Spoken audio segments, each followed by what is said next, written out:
Hey folks, welcome back to the Isle of Man Sport podcast. We are very lucky today to have the wonderful Ben Qualtrough with us from the iCue Academy. Ben has been coaching for many years on the island now, primarily in the football. We're going to find a bit about Ben's approach to coaching, development, providing good environments for young people to flourish in, and get to know what he's up to these days at the moment. So welcome, Ben. How you keeping, mate? Very well, thank you, Trevor. Wonderful. I've never been called that before, so I'll have to let the wife know about that. You won't get back through your door now. You expanded a little bit there. Sorry to go easy on the praise. So Ben, what's new with you at the minute then? Tell us a little bit about, I suppose the iCue Academy and what you guys get up to there.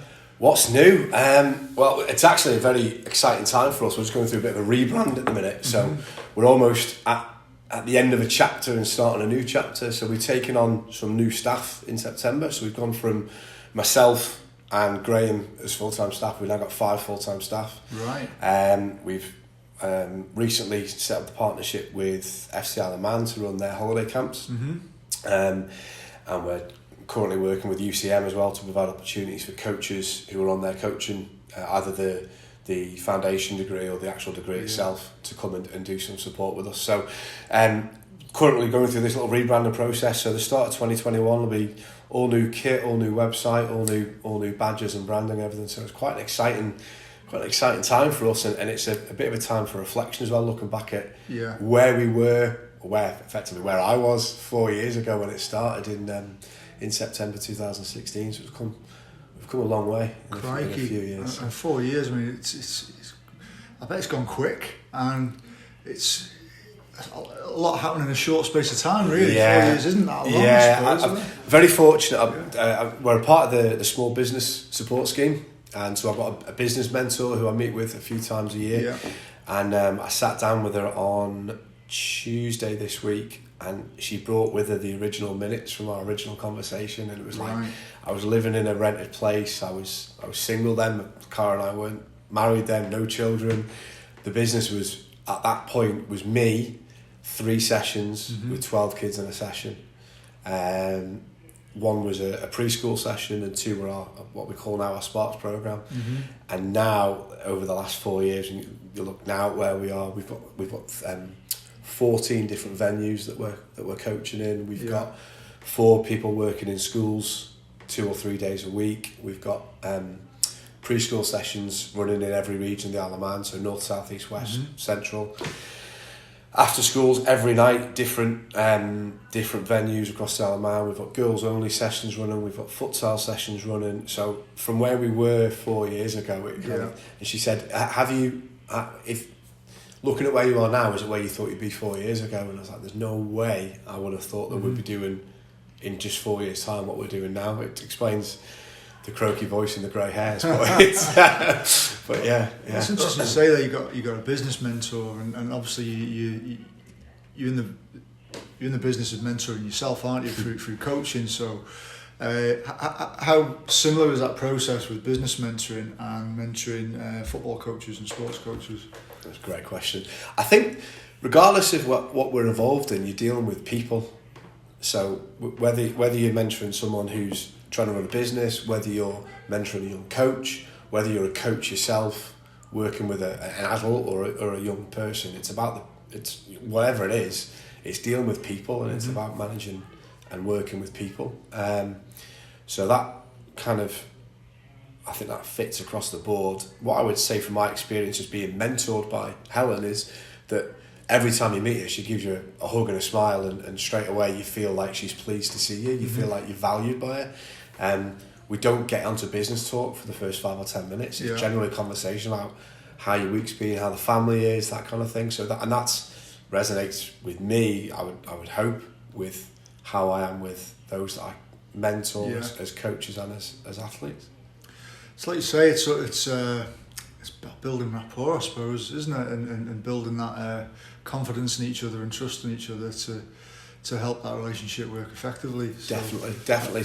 I mean, it was about 18 months ago, I was talking to Helen about what are the expected behaviours of children at the session, and what are the expected behaviours of coaches and who are delivering the sessions. And I've always known what I do in terms of how I'll treat people and what I expect, but actually having it written down and understood and really coherent, I didn't really have it. So I started a bit of a project of trying to identify what our values were, and so that I knew, so that parents and children would know, so that the coaches would be clear. And what we settled on, we involved the coaches in the process in identifying them. We spoke to some players and children about what they experience, and we settled on three values, which are connect, understand, and evolve. And the connection bit for me is like it's probably the most important of the three, because it's about all those things, about rapport and respect and being polite and taking the time for people. The webinar last night, there was a bit of a joke with Juan about coaches how much time do we actually have, because obviously we're trying to do 100 different things and probably 100 different sessions a week. Where do you have the time to step back and really connect with people? But that's one of our driving values, and it's what I expect from the coaches with the children that they're working with, is that you develop a strong connection with them every session, every week. You get to really know them, you get to really understand them. So that's massive for me, massive. And that would be the same whether I'm working with like the senior lads at Corinthians. It's that adage that I bash out on coaching courses all the time. It's people don't care what you know till they know that you care. Absolutely. So you can turn up in a nice smart tracksuit, you can have all your qualifications, but if you don't show people that you care about them and you're interested in them and what they do and their experiences, forget it. As much as a cliche as it is, it's right, isn't it? It's absolutely bob on, and it's people sometimes poo-poo a cliche, don't they? But that one. Cliches for a reason, aren't they? Exactly. Cliches because there's meaning and there's substance to them. It might sound fluffy and it might sound wishy-washy, but if you read any books or any interviews with top level managers and coaches in all sports, they all say the same thing. It's about rapport, it's about showing people that you care about them, and it's true at all levels, but especially with children. For sure. I mean, interestingly, I asked that question of Eddie Jones when he was over here speaking at an event about that coach-athlete relationship and how important is it to him, and how does he try to use that to get the best out of his players. And he couldn't. He said it was massive. It was probably the biggest part of his coaching is to have that connection with the players. Yeah, he's got a podcast, and I'm sure you've come across it. It's fantastic, but that comes out in nearly every episode. So whether it's just him being interviewed by one of the guys in the team, or whether it's him speaking to other people or the other top coaches, players he's coached, that rapport, that respect, that care and interest, that comes out in everything, definitely, all the time. I suppose that leads well into your second value there of understand. Was understand? Yeah, was that's it? Right. Yeah. So how does that work for you? What does that mean in your environment? So for each of the values, it should relate to how the coach behaves, how the children behave, what they experience. It should relate to the business, and it should relate to the actual children playing the games as well. So the connect bit is kind of, as I've already said, it's about how we connect with each other, but then that's also about how the children connect with us and how the children connect with the other children, as well as, on a technical point, how they connect with the ball. And we try and develop a strong connection and love for having the ball. The understand bit is, again, it's about, so me as a mentor for the coaches, showing understanding for them and where they're at and what their experiences are and what their future ambitions are. We spoke about Alana before we started, so having an understanding about what she wants to achieve over the next few years is going to help me to work with her more effectively and understand what she's trying to get out of being a coach at the moment. But then it's also about the coaches having an understanding of the children. So we expect that, so let's say we've got a group of 12 children in a session, we want them to learn X, Y or Z. Well, they're all coming at it from a different level of experiences, from a different family background, from a different actual motivation for even being in the session in the first place. So we have to understand that before we can even try and impart any knowledge or expertise or upon them. We have to understand what their actual motivation is for being there. When a 6-year-old walks in a full Barcelona kit, does that mean that they're a Barcelona fan? Does it mean that they've got an older brother who's got a kit? Yeah. Does it mean that they're interested in football, or dad is absolutely obsessed and he bought them a kit at the age of 2, like I did with Rory? We have to understand the actual child and what's going on there before we can try and get any further with that. Our mission statement was to create a pathway in football for everyone. So part of the reason I started iCue in the first place was there's loads of different football-based activities that kids could do, but there was no connection and no join up between them. So a kid might go to a preschool session, but then that preschool session would only work up to, say, 5 years old. So what happens for them when they're in year 1? Do they just automatically jump into a football club now? And if they do, which football club, where and why? Then there was after school programmes. So I worked in the FA Skills programme. There was other little bits and pieces that you could do with other organisations. And then there was things like the Centre of Excellence and other sort of like the next step, I suppose, opportunities for them. But there was no consistent message or joined up approach across them. So my whole idea was just to create one environment, and that would cater for everyone. So we'd have different types of sessions, we'd have different venues for different ages, but ultimately children could flow from being a 2-year-old in a preschool session to a 15-year-old in one of our what we call Sparks programme sessions. They could come in at 10 having never played before. So we had a little boy last year who moved to the Isle of Man. What would he be? He'd be 9 years old.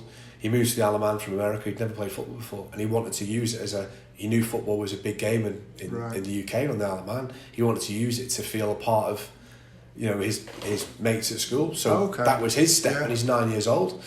But then we've also got kids at 4 years old they've been playing football with Dad in the garden every day for 3 years, and so they're obviously really technically adept and they feel really confident. So we try and ensure that there's an opportunity for everyone to feel a part of it and feel that they can play, and that's where the understanding bit's really important. And then the other part of understanding is understanding that people are different. We've got different strengths. We've got different things we're good at. So that's, as much as anything, that's about the kids understanding other kids. Yeah. So in terms of things like ethnicity, we don't have a huge difference on the Isle of Man. There's not lots of different ethnic minorities necessarily, but there's still lots of differences between all of us, whether it's just what I'm good at, whether it's how confident I am to talk in front of a group, and we try and get the children to understand the different skill sets and things that people have, but also appreciating that while we've all got differences, we're all people, and we all connect together and respect each other. Fantastic. So that's the idea. So let's delve into your last one then, and you've evolved. Okay. So come on, you're on a roll now, Ben. So obviously you've evolved yourself, obviously over the years with developing your business, starting from small beginnings to quite a large organisation now with a lot of staff. What does that mean for you, the organisation, and indeed the kids and the coaches? Wow. Okay. So the evolve bit is I'm a firm believer that we can learn and improve every single day. So I was very, very fortunate when I went to university that I did a block of work on reflection. So it was like reflecting on your coaching practice, and it was delivered by Pam Richards, who was the Wales female hockey coach, like field hockey. And it was her like baby, so she hit us with all these case studies that she'd done, and it just really, really resonated with me about actually what I'm doing when I arrive here as a student at 21 is in no way a reflection of what I can achieve or what I can do. And when I look back on myself, I suppose I had a fixed mindset. I can either do something or I can't. And there was a bit of me that liked to prove people wrong, but ultimately I probably wouldn't have really stretched myself. So if I got into an environment I wasn't comfortable in it, or I got into an environment where maybe I thought I couldn't achieve something, maybe I'd have walked away from it.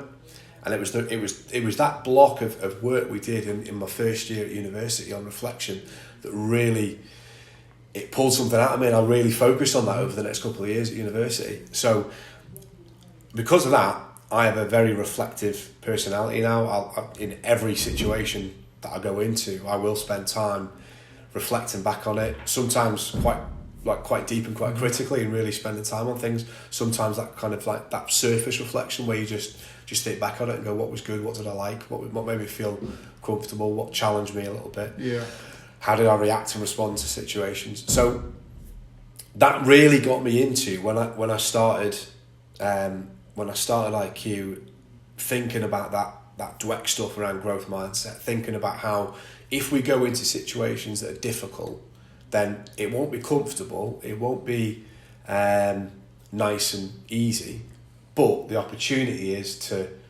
improve and develop. And so a message that we try and have flowing through all our sessions, whether it's 2 and 3 year olds trying to, I don't know, throw a ball through a hoop, you might not get it the first time, that doesn't mean you're rubbish. To a 12-year-old going, right, you're doing really well at keeping the ball, so we're going to put you in a situation where you're on your own against 3 players. It means that you're going to lose the ball quite a lot. It means you're going to give it away a lot. You're going to make lots of mistakes, but that's okay, because the only thing we're worried about is, are you getting better at trying to keep the ball under pressure? Yeah. So the evolve bit is trying to create a environment where everyone is willing to try something and willing to go, actually, the result isn't a good one, but the learning that takes place is what's the most important thing. Yeah. Now, it's difficult because it takes time, it creates emotions and stress sometimes, it looks messy. So if you're a parent then I see looking through the window and you see a kid losing the ball all the time, it's very easy to go, well, he's not very good, or he's really struggling in these sessions. And it also means that as coaches, you've got to be willing to kind of deal with that, and you've got to be willing yourself to go, actually, I get things wrong. So there's it's quite, the evolve thing is quite, I suppose it's quite scary in many ways, which touches on something we were talking about last night on the webinar, but it's something that I feel really passionately about, and I'm really, I think it's really, really important. And to look at that over this last 4 years now of growth as a business, there's lots of bits that have like scared me and that have gone wrong and that have been like, oh my word, am I doing the right thing here? Yeah. Or that I've maybe gone away from, not my values, but some of the things I had in mind because it was easier, and then look back on it a couple of months later and gone, no, this isn't what I should be doing, and then winding it back in and resetting. So the evolve bit is, it's not, I wouldn't say it's as important as the connect and understand stuff, as values that you see and that you'll feel all the time, but it should be an undercurrent that runs through absolutely everything that we do. Leading on to the coaches and their development, we have weekly Friday afternoon get-togethers where effectively it's an hour and a half for the coaches to share how their week's been, challenges, stresses, difficulties, success stories, things that didn't think were going to go well that have done. But then also allow them to like plan, well, what's next then? So if you did that this week and that child gave you an absolute headache because they just wanted to play a game and you wanted the kids to do this activity, how did you deal with it? What could we do differently? Right, this is your action plan, this is what we're going to try next week. So as I say, it does flow through everything, through me, through the coaches, through the kids, but it's a difficult one. It's definitely a difficult one to get right. Reflective practice, I mean, it's something I try to be better at, and it's something that I need to work harder at personally. But when it works well, and you get a lot of growth from it, I find, for sure. Something I think for me is working on that overall consistency with it.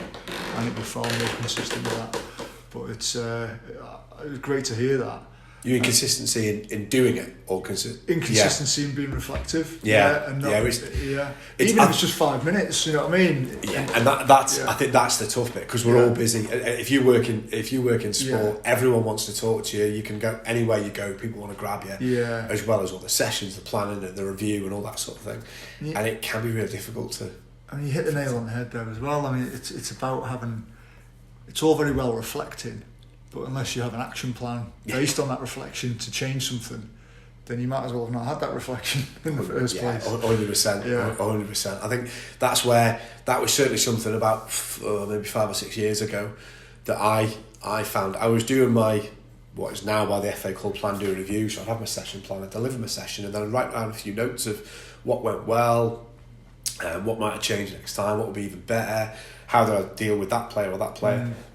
Excuse me. But what was I actually doing with it after that? Now, obviously, some of it, just by going through a reflective process of writing some stuff down, some of it's going to be in your head when you do your next session. But unless you actually look back at a few reflections that you've done and go, right, I need to do something with this player. I need to do something with how I speak to the group at the start. I need to do something with when I'm in the sessions, I'm letting them go on too long without a break or without the next little challenge or something. So unless you're making an action plan out of it, it becomes a bit of you're going to get the same problems coming up over and again, really. Absolutely. And then are you really evolving? Possibly not. So looking at your coaches now in terms of their development, I mean, I know personally something that you feel quite strongly about how they develop as coaches. So what sort of things do you get up to as a team, and what sort of development do they get up to for iCue? Yeah, that's great. Yeah, so I mean, so first of all, like developing people, developing coaches is like a big passion of mine. So, as you'll know, whenever there's webinars on, I'll jump on them. Whenever there's opportunities for me to go and work with a coach or watch a coach or pick something up, I will do it. Now, I try and instill that in the guys that come to us and say they want to be a part of the iCue coach development program. So I try and instill that in them, that you there's always stuff that you can learn. I've been sort of now 36. I started coaching when I was 15, so I've done 20 years now, and I look back at what I did 2 years ago, and never mind 20 years ago, and think, oof, would I do that today? But there's always stuff that you can learn. Always got to be open-minded and put yourself in situations where you can learn from other people. So with the coaches, we try and do it in lots of different ways. Some of it's personalised to them. So there's some coaches that will benefit from certain strategies, but we try and have a bit like a menu, which over the course of the year, a menu of different things. So this summer we did the first week of the summer holidays, and that 7th week of the summer holidays where the kids are off school Monday, Tuesday, we had an actual coach development day where we identified 4 things, like 4 subjects that we wanted to talk about over the day. So I effectively did a coach education day. Some of it was me delivering stuff and demonstrating and talking through things. So one of them was behaviour management, for example, which I'm sure every coach working with kids and probably adults as well, it's something that you constantly hear from people. I struggle with the behaviour, or behaviour causes me stress.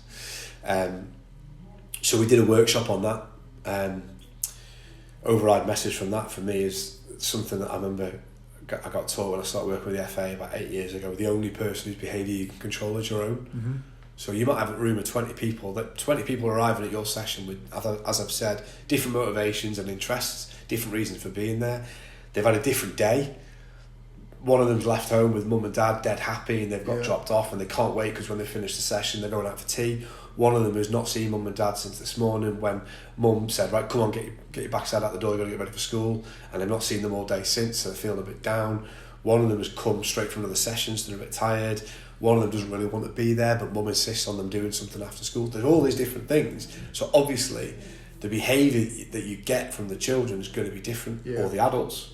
Coach at Corinthians, and the guys are coming straight from work. One got stuck in traffic, one had a bad day with his boss, all that kind of thing.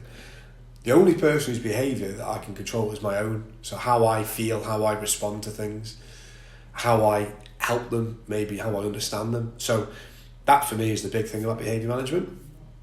And that was effectively, we did like an hour, 15 minutes on behaviour management. That was the key bit that I wanted the guys to come out with it from.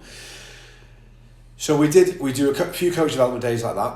Every Friday afternoon, all the full-time staff and then any of the part-time casual staff who have the afternoon free, we invite them in and we have that reflective conversation I mentioned earlier on. And that, for me, talking to Andy Gosnell about this fairly recently, he sees it as being really important because it shows that kind of like, I've got time for them and that iCue Academy cares about them. So I suppose that's probably a really important thing. For me, the big thing with it is it's not necessarily me leading stuff or discussing stuff. It's a forum for them to get things off their chest, to share their experiences. For I don't know, let's say Connor, who's 21, to hear Graham, who's 45 and been coaching for 20 years, to go, I'm having a problem with this, and Connor go, oh yeah, I have problems with that sometimes as well. Well, that's okay then, because he is. So it's that environment for them to get things off the chest and discuss things, but then also to actually share.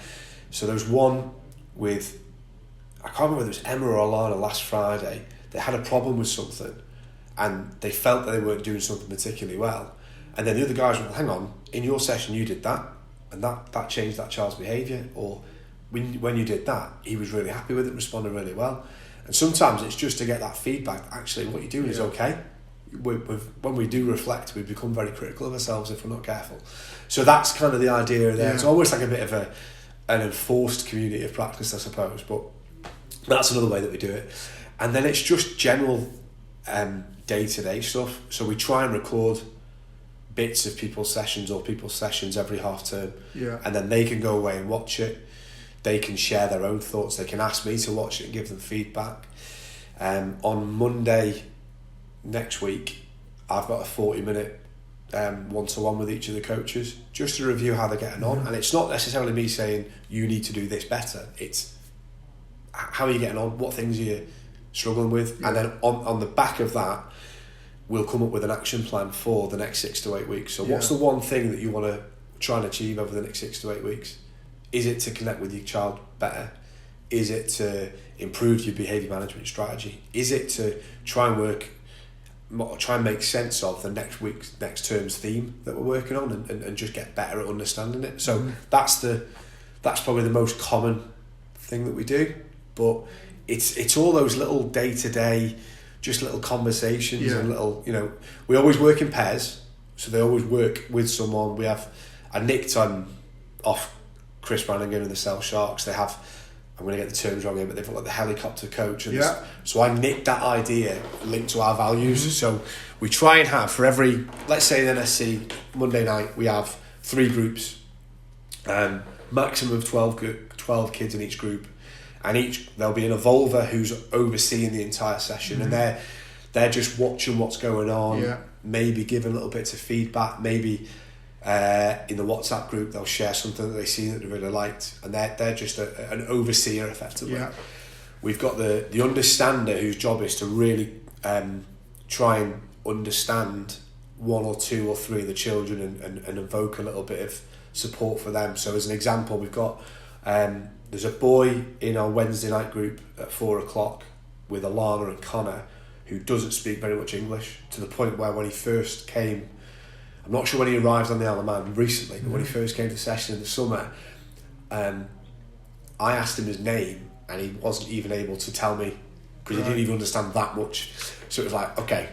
So challenge. So yeah, exactly, yeah. So in terms of understanding, Connor's job is just to try and work with him during the session, giving him little bits of thumbs up, pat on the back, a bit of direction, just to try and develop a connection with him, but understand how he is doing. Because what Alana brilliantly reflected on this, she said that he takes part in every session, he arrives happy, leaves happy, takes part in every session, but she, on her reflection, she was like, I don't know how much he's getting out of the session.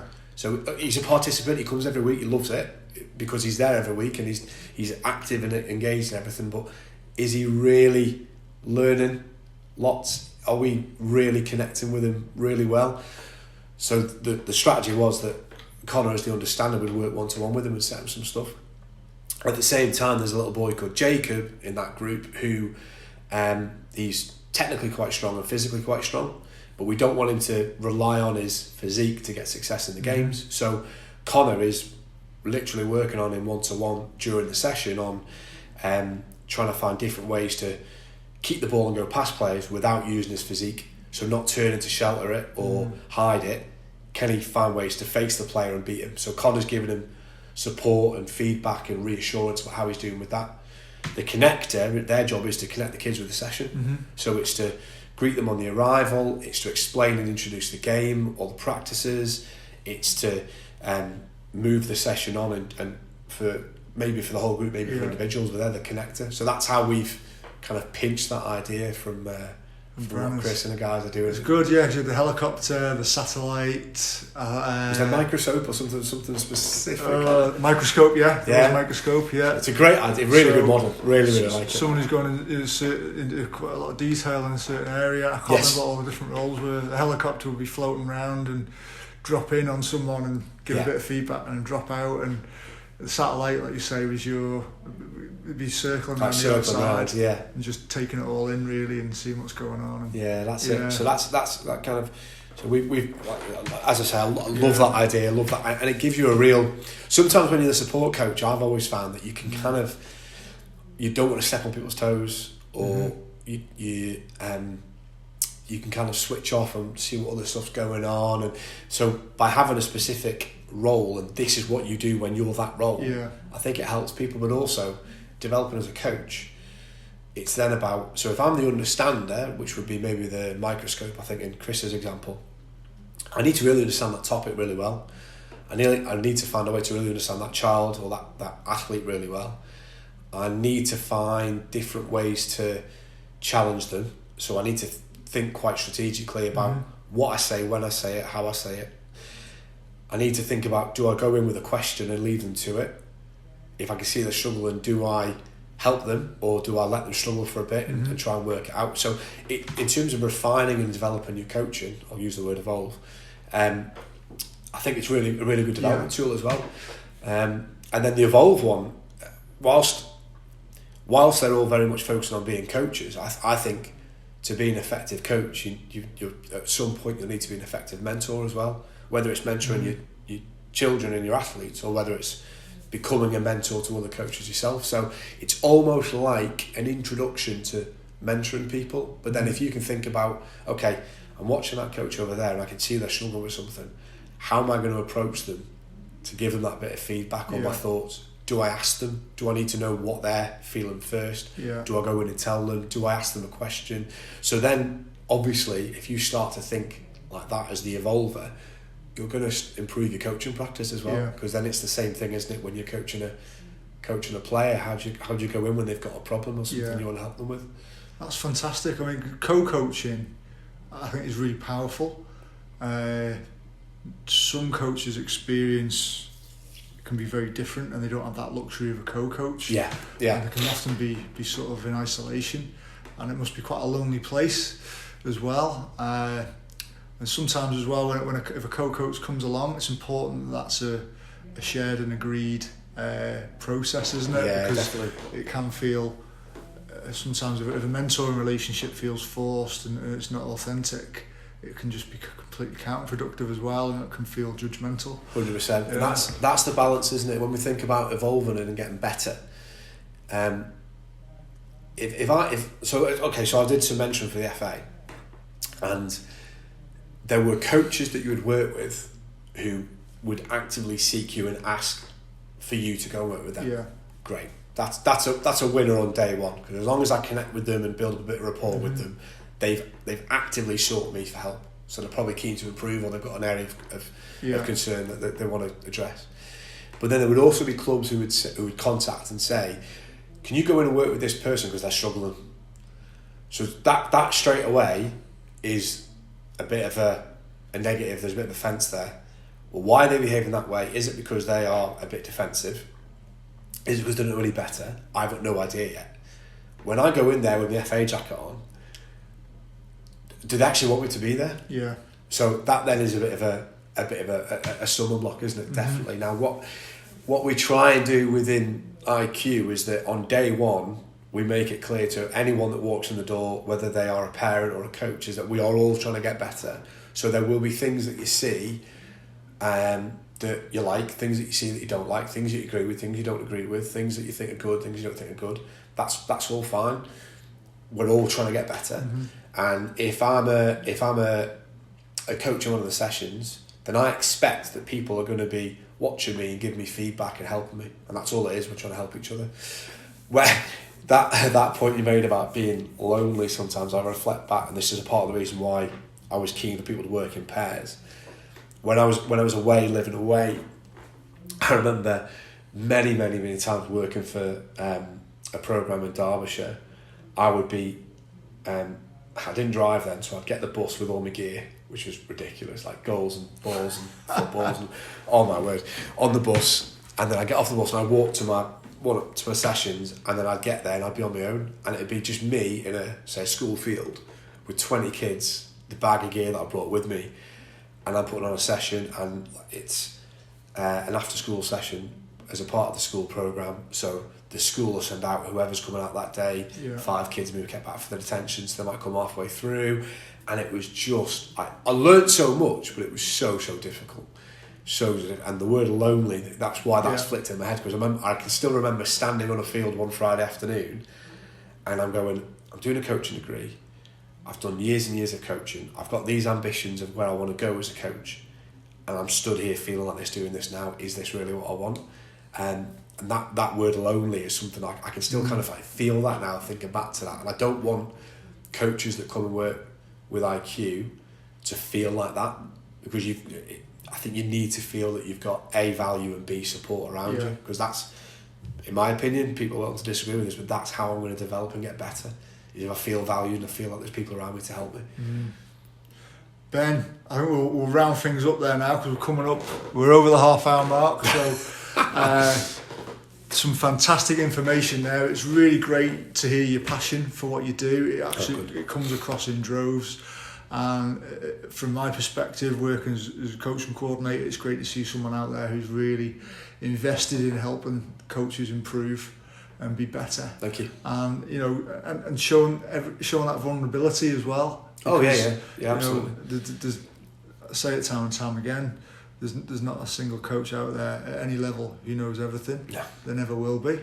And if there is someone out there who thinks they do, might be a different conversation with those people. Yeah.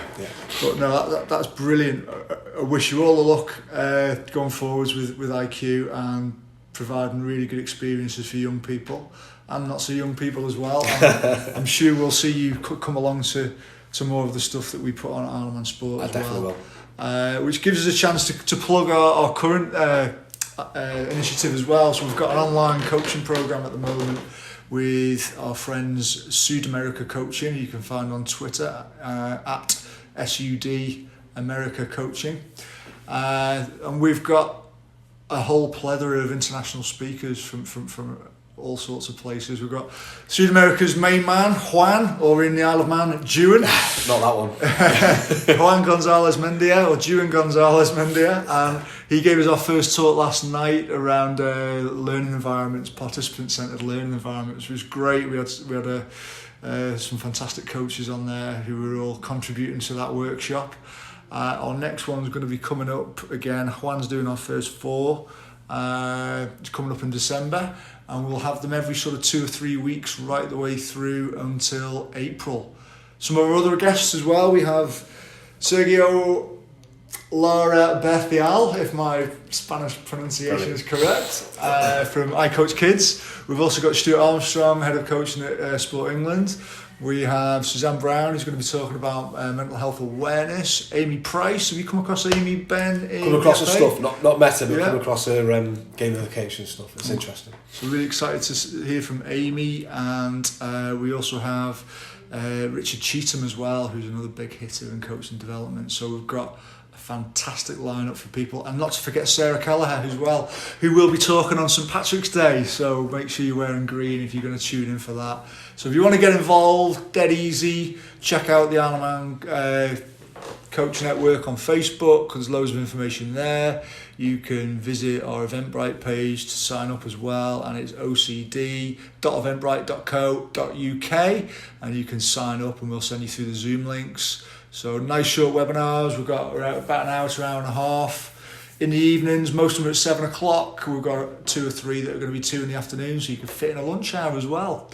So thanks for tuning in, folks. big thanks to you, Ben, for coming along. My pleasure. Thanks for inviting me on to talk. It was very enjoyable. No, you're very welcome, and we'll hopefully see you all again soon at the webinars or tuning in for our next episode, folks. So take care.